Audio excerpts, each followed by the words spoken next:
Ballad of Rohingya, Conflictual Past, Exiled Present, Uncertain Future, by Mahbub Saber.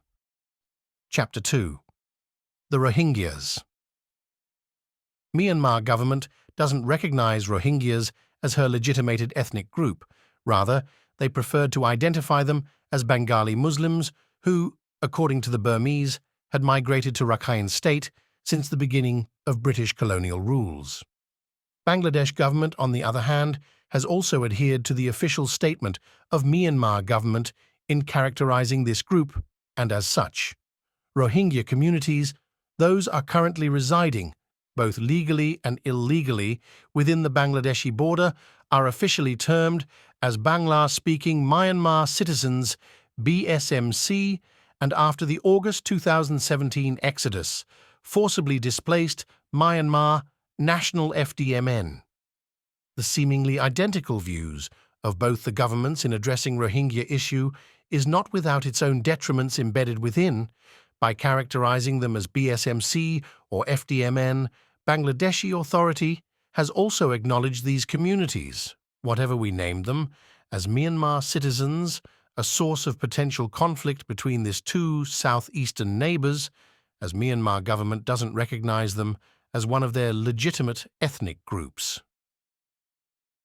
This discordant view of the two bordering countries, both of whom shares the burden of housing the Rohingyas and also owned the territory or part of it, that the Rohingyas claim to be their homeland, demands the necessity to understand the fundamental question of who are the Rohingyas, the Rohingya population. These are Indo-Aryan people who speaks a vernacular of mixed languages spoken at that part of the world, northern Rakhine, southern Chittagong hill tracts, but the dialects more resembles with the Rakhine language of ethnic Rakhians of Rakhine State, Myanmar, rather than any other in southern Bangladesh. Though predominantly Muslims, of Sunni sect, by religion, non-Muslim Rohingyas are also not uncommon, but, with the passage of time, the geopolitical context of the region somewhat erased their racial identity and replaced it with a new ethno-religious character of this community in prescribing them as Rohingya Muslims rather than simply as the Rohingyas. Walking through Rohingya settlements inside Bangladesh, one can clearly distinguish different physical appearances within the Rohingya population, starting from short blackish to tall fair-skinned, evidentially speaks of their heterogeneous origin. Historical record suggests peoples from a number of different origins came together in a time frame spanning over a millennium to form the current Rohingya community, as evident in the subsequent paragraphs, Arab and Indian merchants. From 8th century onwards, merchants, notably from the Middle East, developed commerce relationship with the old Arakan kingdom alongside other coastal towns of Burmese empires, carried with them principal commodities includes lacquer, timber, cottons, sugar, precious stones, medicaments, opium, copper, silver, herbs, etc., that had demands on either side of the Indian Ocean. The trade relationship with these Burmese seaports had been more significant for Arab merchants because of its strategic location en route to the much precious sea lane between the ports of the Persian Gulf, the Red Sea to the west, and Spice Islands, present-day Malaysia, Indonesia, etc., and China to the east. Turbulent weather, high winds and tidal waves often forced many of these ships to seek refuge to those ports. Few other vessels docked voluntarily for logistical needs, replenishments of food and water, repair and maintenance, etc., causing many of the sailors to stay much longer than otherwise planned. Ships that are docked prior to the beginning of monsoon rains often had to linger their stay till the very end of the season, between mid-May till mid-September. Many such sailors and merchandisers, understandably Muslims, caught in the coastal towns, married Burmese women, as did other nationals who had arrived there in similar fashion, and that led to their sparsely settlements predominantly along the coastal areas.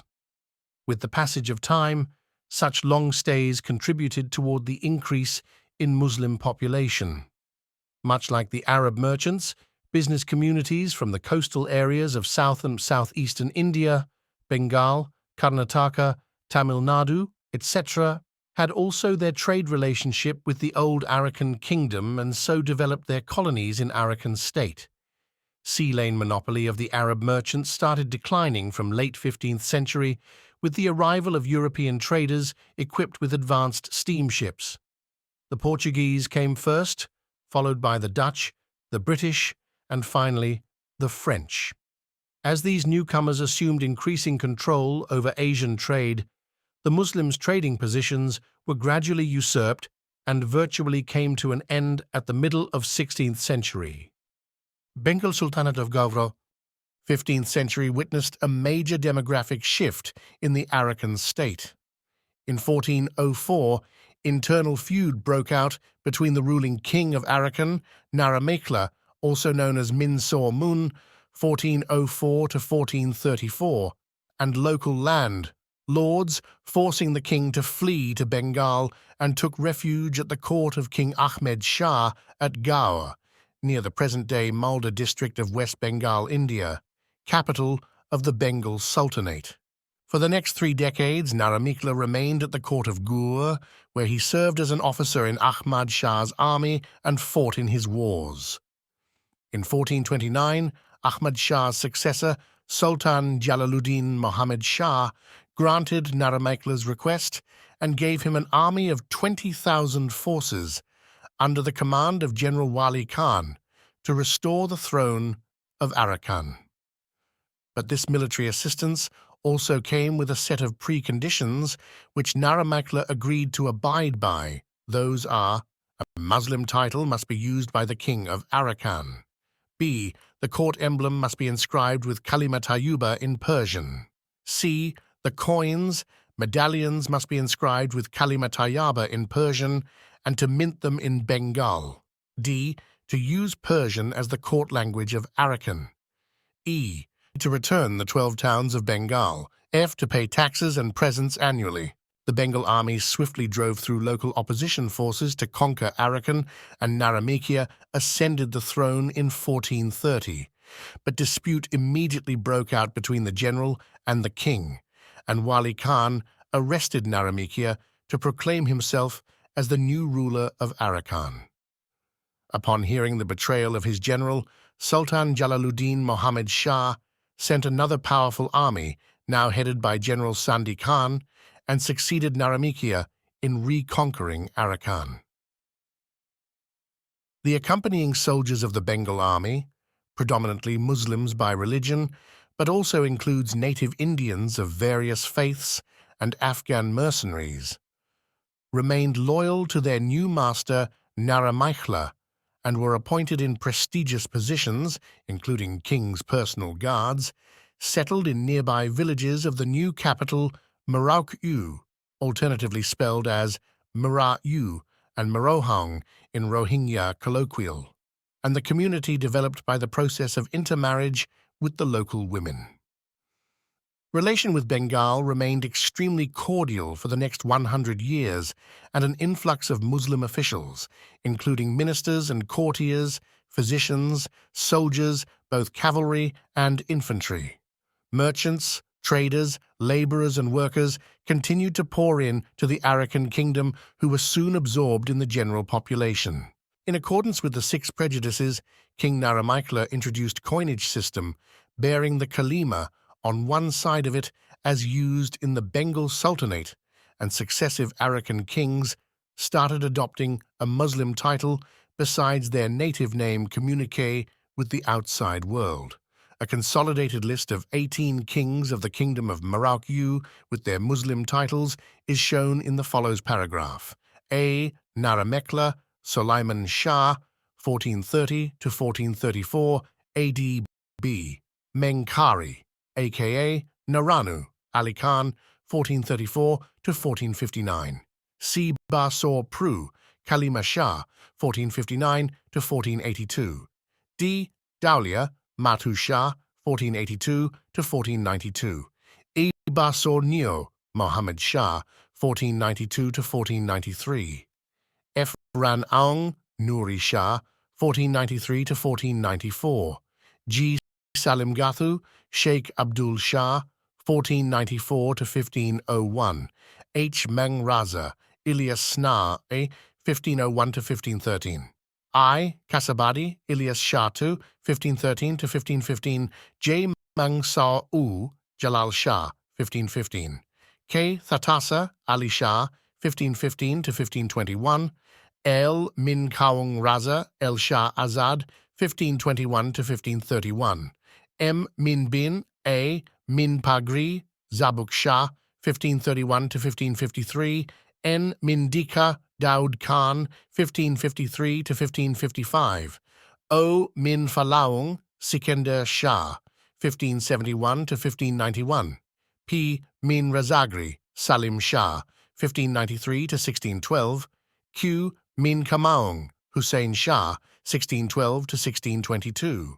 R. Thiri Thudama, Salim Shah II, 1622 to 1637. Even after becoming independent of the Bengal sultans, subsequent Arakan kings continued the custom of using the Muslim title in addition to the Burmese or Pali title. The reason behind might be they not only wished to be thought of as sultans at their own rights, in imitation of the Mughals, but also because there were Muslims in ever larger numbers among their subject. Court ceremonies and administrative methods followed the customs of the Gaur and Delhi sultanates.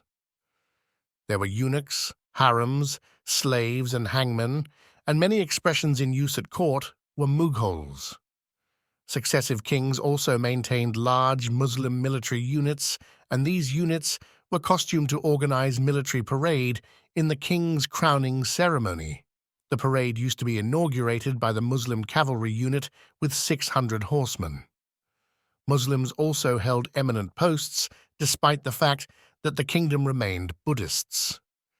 These practices were instrumental for drawing the myth of Muslim Kingdom of Arakan, though no Muslim ruler, save a year for Wali Khan, has ever ruled the Arakan Kingdom of Mrauk-U. After regaining control of the Arakanese throne with military assistance from the Sultanate of Bengal, King Naramikla or Min Mon established his kingdom in 1430. The city Mrauk-U, located about 98 km southeast of Teknaf, was established at the same time and served as the capital of the Mrauk-U kingdom and its subsequent 49 kings, till the conquest of the kingdom by the Burmese Konbaung dynasty in 1784.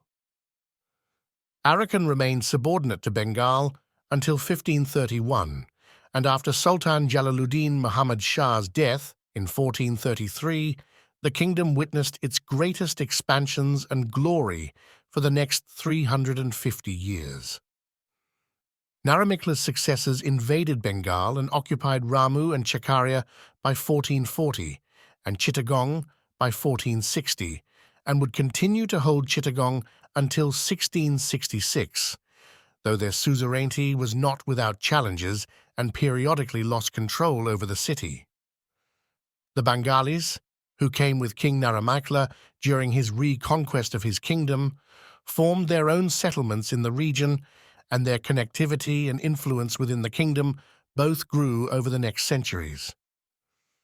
A series of military ventures towards north by successive Arakan kings and their subsequent capture of Chittagong only enhanced their close affiliation with the people of Bengal and fertile territories along the river belts of Caledon, Mio, Naf, and Lemro, further encouraged migration of Bengali farmers and cattle dwellers to the heartland of Mrauk-U Kingdom. As a testimony of Bengali influence to the royal court of Arakan Kingdom, Arakanese King Manpa, 1531 to 1553, constructed the famous religious edifices, the Shitaung Temple, where he had himself depicted as a god, standing on Ganesha with his Arakanese and Bengali wives on either side. Portuguese slave trade. Two historic events of the Indian subcontinent that developed within a time span of 100 years had greatly contributed to the increase of Muslim and collectively Indian subcontinental populations of the Arakan Kingdom. From the late 16th century, the Indian Mughal Empire was continually expanding its territories in every direction through conquer and subjugations of new lands, and as a consequence, the agriculturally rich Bengal was conquered in 1592, bringing the Mughal army at the very doorstep of the Arakan Kingdom. Portuguese explorer Vasco da Gama's discovery of sea route to India in 1497 opened the floodgate of European travelers, explorers, merchants, and fortune seekers to the coastal areas of Bay of Bengal, along with many other places of South and Southeast Asia. Early in the 16th century, the Portuguese explorers arrived at the shores of the Bay of Bengal, and the ruling Arakan king permitted them to establish bases in their coastal areas, also granted them commercial concessions. The European contact had allowed the Arakan kingdom to develop their own merchant communities, and by late 16th century, merchandise had become core components of the Arakanese economy. Arakan's climate and geography, with abundant and reliable rainfall and broad alluvial plains, made it ideal for rice production, and their maritime contact with Indian subcontinent created the ideal opportunity to earn hard currency through the export of rice grain. A deficit of agricultural labor and the need to produce further export commodities, beyond rice, in order to extract more wealth from the expanding commercial sphere of the Bay of Bengal Indian Ocean, demanded an upsurge of labor class in her fertile territories that the sparsely populated Arakan kingdom was unable to collect from within its own boundary. Constant needs for slave thus became only feasible solution to this problem. From late 15th centuries, the Portuguese, alongside the Dutch, seafarers gradually took control of the global slave businesses from the Arabs and were the principal suppliers of slaves to the European markets and to their colonies as well. Their arrival to the Bay of Bengal and trade relationship with the Arakan Kingdom burgeoned slave trade in this region. Soon rice cultivation and slave trading had become Arakan's two most important export commodities. Faced with persistent threat from two expansionist empires on either direction, that is Mughal empires, northwest, and the Burmese Peg Kingdom, southeast, the successive Arakan kings from the mid-16th century found it necessity to develop a powerful naval force within her military structure, and the resources of European powers were readily available at her port cities. With the active collaboration of Portuguese freebooters, by early 17th centuries, Arakan Kingdom could field a massive armada of over 200 vessels, consisting mostly, approximately 70–80%, of fast-moving, shallow-draft, oar-propelled boats. These fast-moving shallow boats were immensely suitable in navigating through the canals and rivers of the Bay of Bengal. The lucrative slave markets at home, Mrauk-U, and beyond, unable to carry their heavy ships through the shallow river routes, the Portuguese slave traders were increasingly dependent on their Arakanese protagonists to collect slaves for them, ostensibly elude the Arakan naval forces alongside local pirates, bandits, and seafarers to organize slave raids, and the region of the Ganges Delta became their principal source of slaves.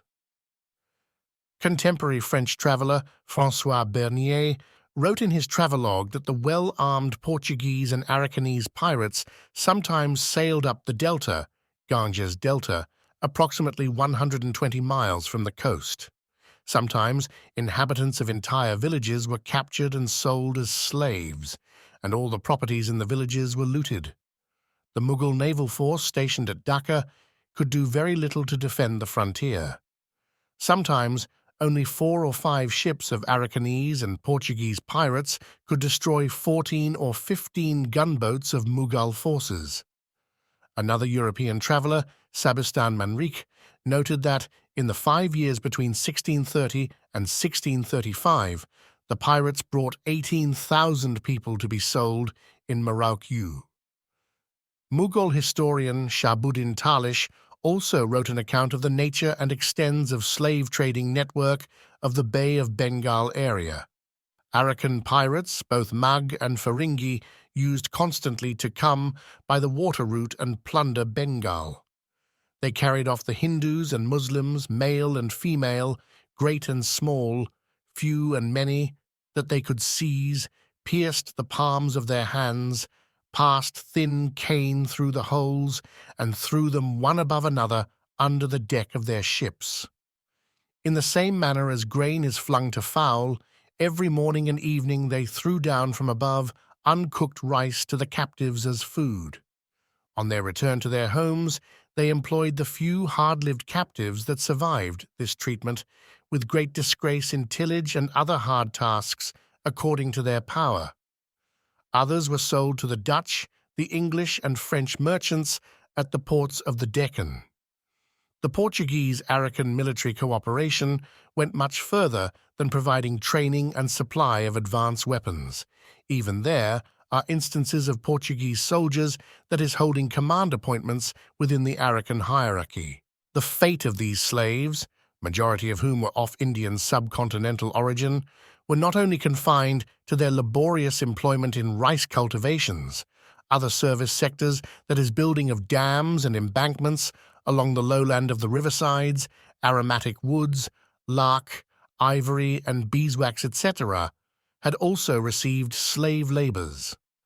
The Dutch East India Company records also documented that the best slaves, such as craftsmen, dancers and scribes with artistic and technical skills, were all taken as the Arakan king's personal share. This vast slave workforce was systematically settled at the outskirt of the Arakan capital, Mrauk-U, coastal areas, and also along the fertile river valleys. With the passage of time, community developed, population increased, and gradually a new race evolved distinctly based on their ethnic and religious identity. The Shah-Suja Chronicle. Mughal War of Succession during mid-17th century unbecomingly caused migration of people from British Bengal Presidency. Territories included modern-day Indian states of West Bengal, Bihar, Orissa, 7 northeastern states, and Bangladesh, to the Arakan Kingdom.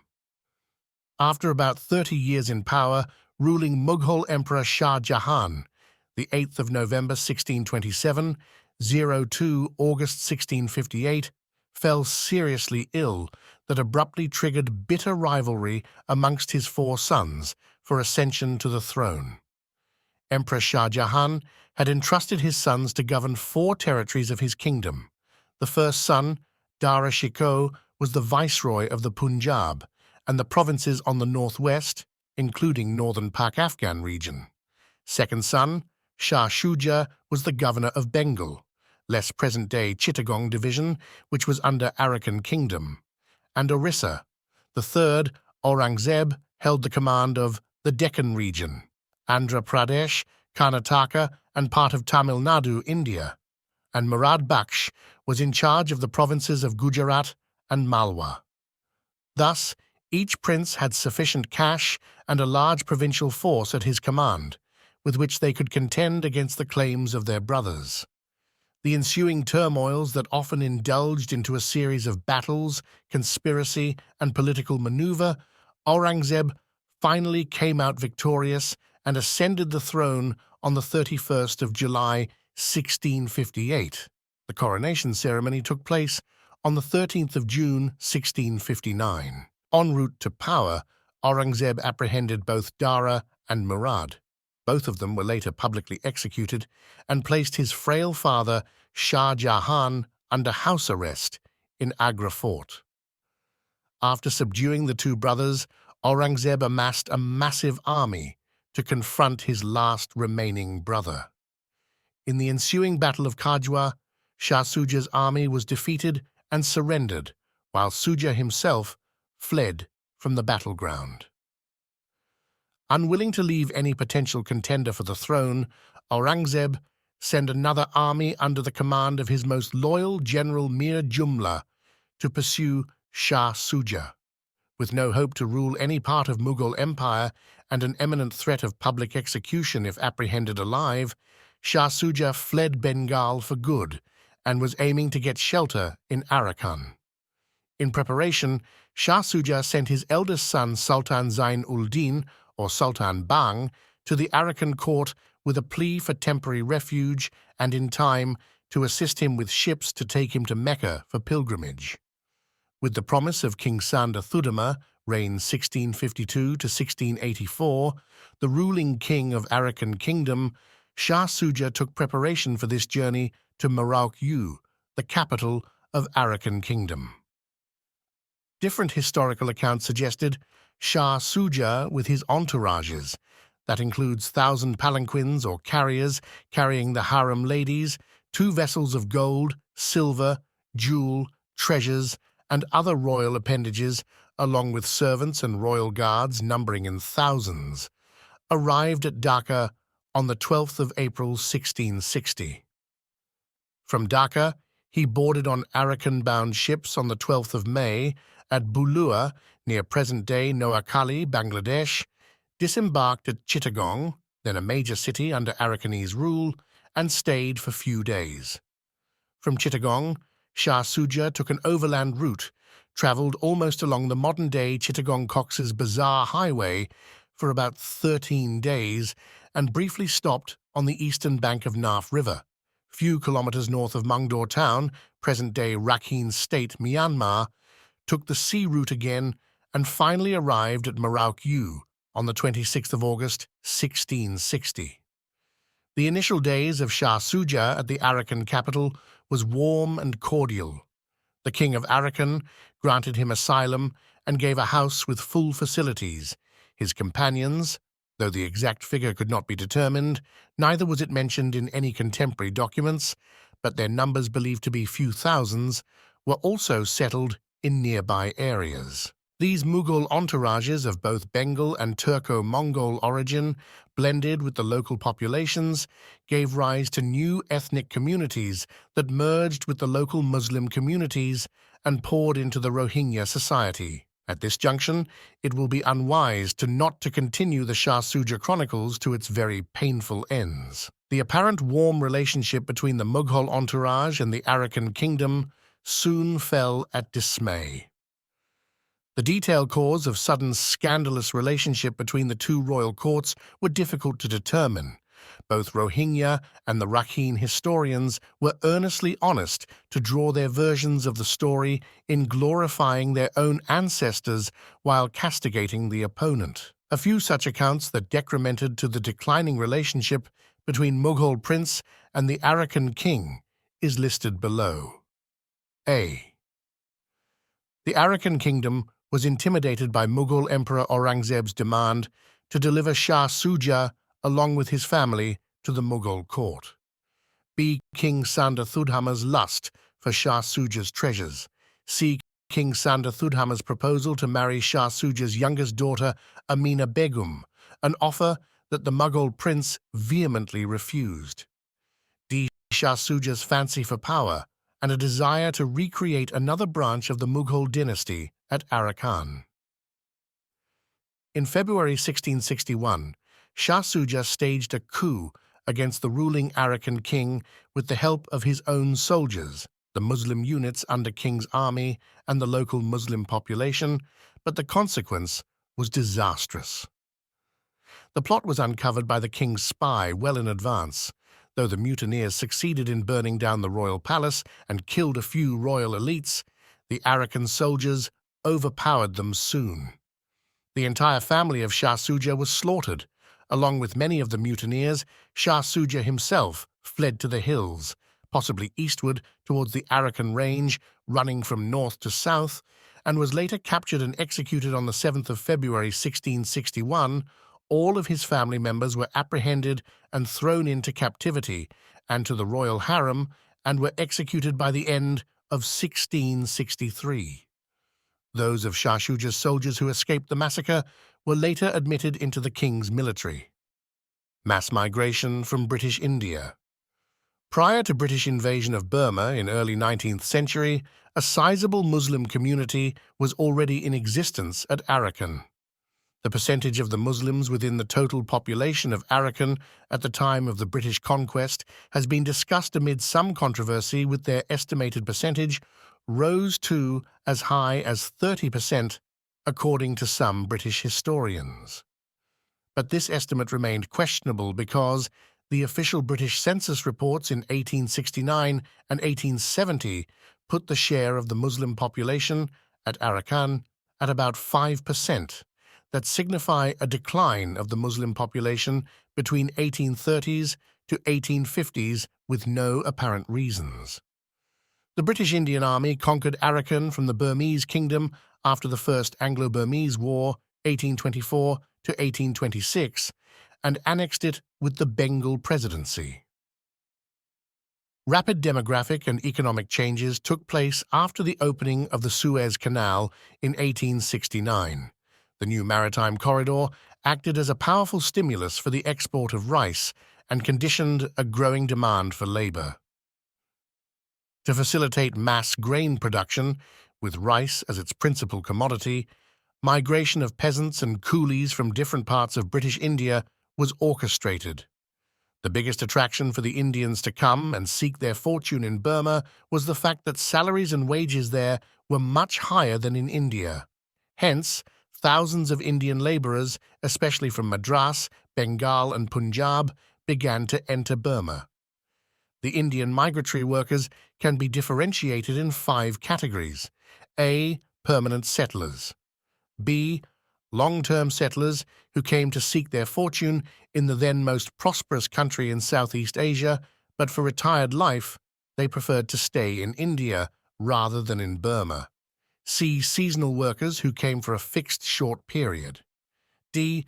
Government servants and traders who wanted to earn and save money so that they and their offspring could settle permanently in Burma as rich people. E. People brought by the British for various reasons. These mass migrations intensified after the Second Anglo-Burmese War, 1852 to 1853, and their employment area was extended to all over Burma after the Third War. Demographic proximity greatly contributed in migration of people from British Bengal to the now former Arakan Kingdom in big numbers. Ostensibly, a good number of them are ethnic Bengalis of diversified religious orientation.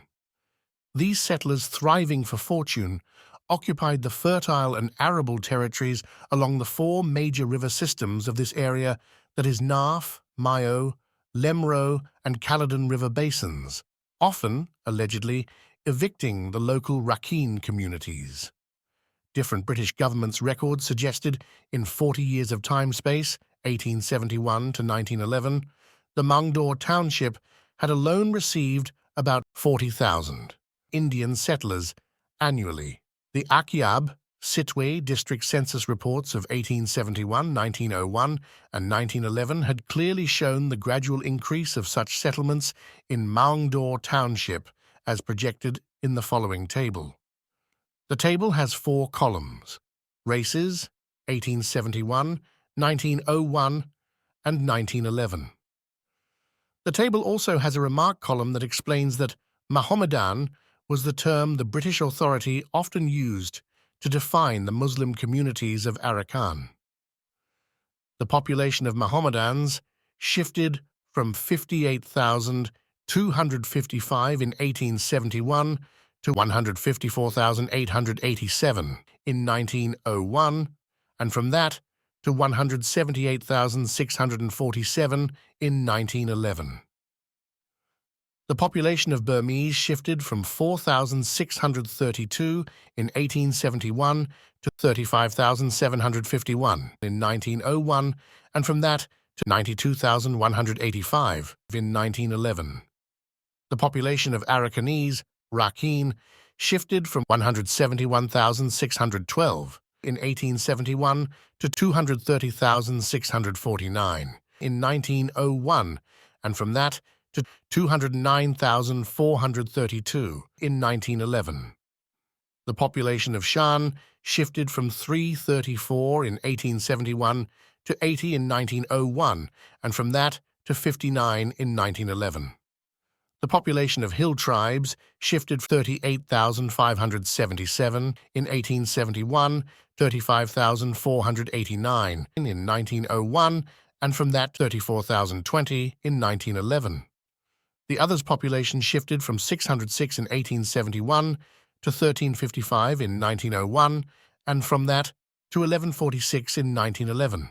In total, 276,691 in 1871 to 481,666 in 1901, and from that 529,943 in 1911. The table shows the rate of increase of settlers in 40 years, that is 21.05% of the total population in 1871 became 32.1% in 1901 and increased to 33.71% in 1911. The population growth can be counted as 272% within 40 years because of huge immigration waves. To provide a degree of security and sanctuary to the newly arrived farmers, the British Authority established 3 separate townships, that is, Mangdor, Butidaung, and Rathidaung, with an administrative structure quite independent from the local Rakhine-based administrative system. With this newfound privileged status, migration to the Arakan state from all over the Bengal province of British India intensified, many of whom even carried with them their families, and gradually their settlements mushroomed in predominantly areas adjacent to the major river systems of the state, and Akyab, the new capital of British Arakan, had become a major port of export of rice for Europe. The migrant labourers and their descendants formed 80% of the total Muslim population by 1930s. In 1931, 3/4 of them had already been born in Arakan, but their close association with the occupying British forces strengthened in levelling them as foreigners. By their Buddhist natives, on the other hand, neither of the two communities took graceful initiative in integrating with each other, consequence of which is still felt to this day. The 1971 War of Liberation. Few contemporary Burmese scholars, notably Yu Kin Maung Saw of Berlin, Germany, based scholars of ethnic Rakhine origin, has claimed in his article Geopolitics of the Powers and the Bengali Problems in Burma that during the 1971 War of Liberation, about 1.5 million to 2 million Bengali refugees entered into Arakan.